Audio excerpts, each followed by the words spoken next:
playing a game called Neotopia. The year is 2055. A group of entrepreneurs set track to create the most advanced city on the whole planet. Ooh. A city that can sustain itself in terms of energy and food production, and a cluster for scientific development where man and nature bond in an integrated and symbiotic way.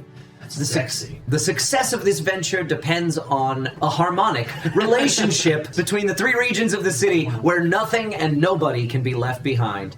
In this game, you will take the role of an entrepreneur who uses the elements produced by the various factories to build project cards, in the three regions. Will you be the most successful entrepreneur? Ooh, so they're building a utopia and we're trying to get rich while they're doing it. Yeah, okay. And this is going to happen in 27 years, huh? I guess so.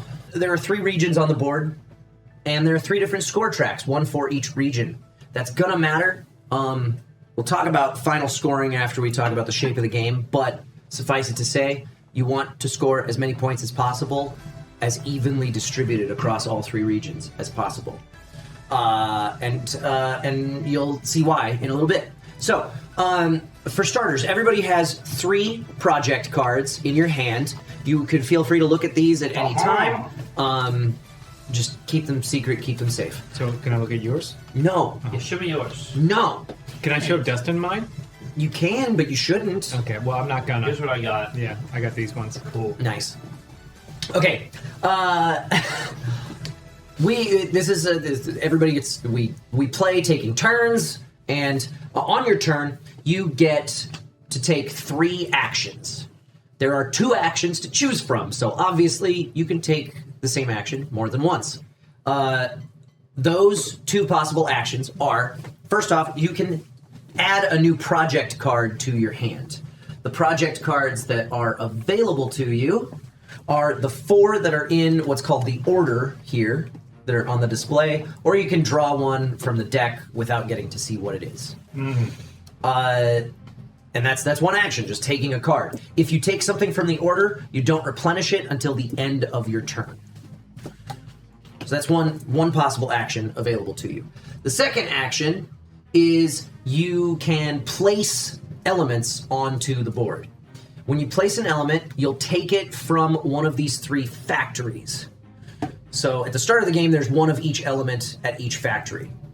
But you'll take one, and then you can place that element in either of the 2 regions that is adjacent to that factory. So I could not take this and place it over here, but I could place it in either one of these.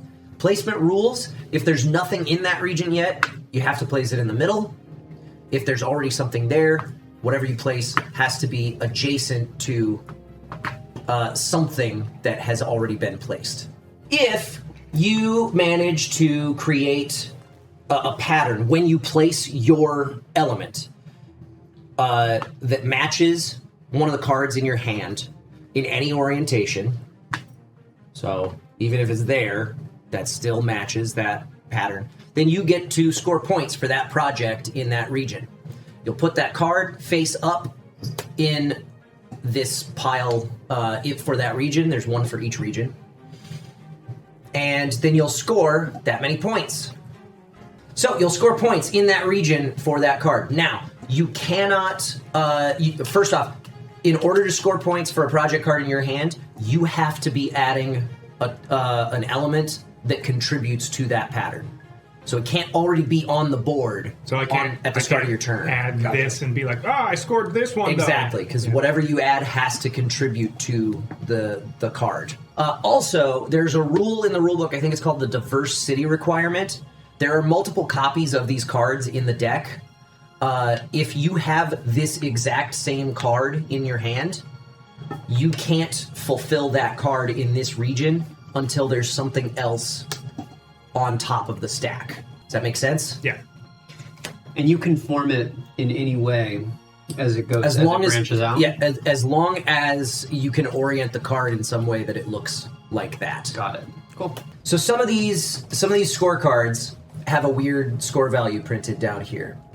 I believe all of these are all one element, and all of us are playing a character color that matches one of those 4 elements. So, for this example, Paul is the blue player. Oh. if Paul scores points on this card, he's only going to get 2 points for it. Any one of the other players will get 4 points for it. When it's your color, you get less points? When it's your color, you get less points. You'll see why a little bit later on. Cool, because I don't understand why right now, and I think that's messed up. I get it. It's pretty messed up. If you empty out one of these factories on your turn, like say that's where that factory is, and it's my turn, and I take this and I place it somewhere, as soon as that factory is empty, we will replenish it with all of the tokens that are in the production stack here. Then we're going to reveal the other side of this token, and we will add those tokens to the top of the next tile in the stack. Cool. So that's what's going to replenish the next factory that gets depleted.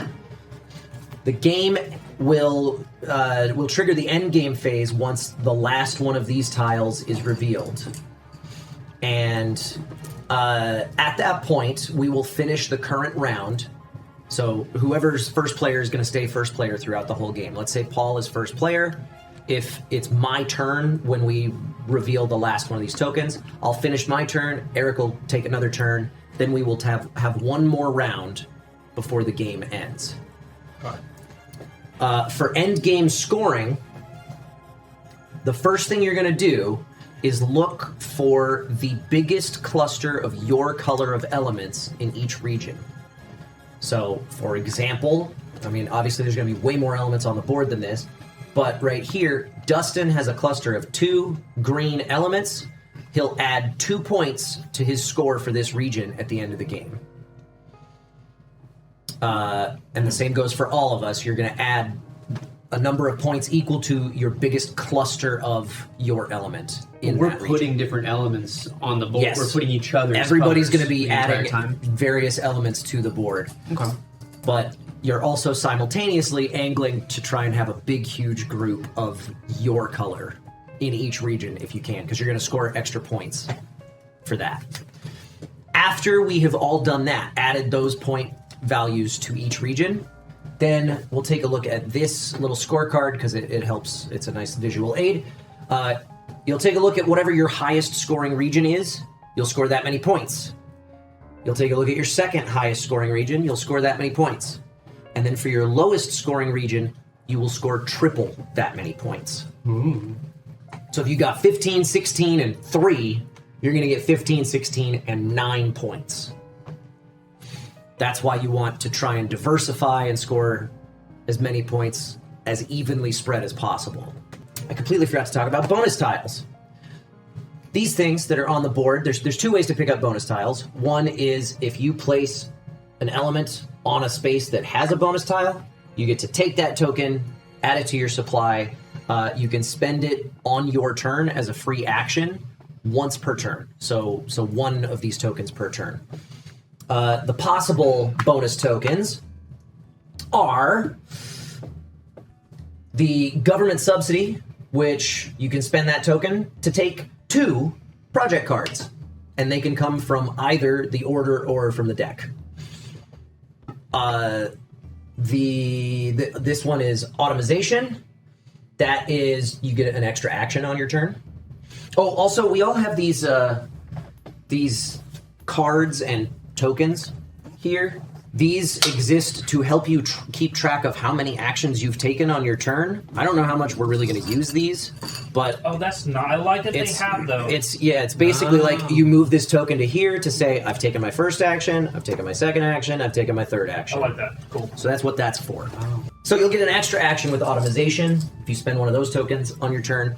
The private initiative token lets you add an element to the board from the supply. So as long as there's extra elements of that color available, you can take one of those, place it into any region according to normal placement rules. So either in the middle of an empty region or adjacent to something that's already on the board. That's the private initiative. And then the new building permits token lets you take an element from one of the factories, place it into an adjacent region, but kind of outside that region on one of these very faint semicircle spaces. It does have to be adjacent to something that's already been placed. So those are probably going to be mid to late game tokens that get used. If your score tracker crosses one of these white outlined spaces, you'll get to take the topmost bonus token from the stack in that region until there are no more, and then you just don't get any. And like if you pass it or land on it? As soon as you pass it or land on it. As soon as you touch it. Yeah. And during the end game scoring, if you have any of those bonus tokens left over that you have not spent, you'll get 3 points for each one of them. Then you tally up your total, and whoever has the most points wins. Cool. Some of these tokens have a little meeple with a question mark in the middle of it on the back. Since we're playing with 4 players, we're going to use all of these tokens, but if you play with 3 or 2 players, you remove a certain number of these from the stack before you start the game. Hey, thanks for hanging out. If you want to spend more time with us, do us a favor. Hit that like button, hit that subscribe button, and most importantly, head on over to twitch.tv/BNB Tabletop and give us a follow there. We play board games live every Sunday night at 5 p.m. Pacific time on a show we call The Board and Barrel. And we like to keep things interactive. You guys can influence what happens throughout the course of a game with our Buff and Nerf house rules. You can also make predictions on how things are going to pan out, play virtual bingo for a chance to win a free board game of your own, and heckle us and stuff from the chat. Thanks again for watching, and we'll see you Sunday night.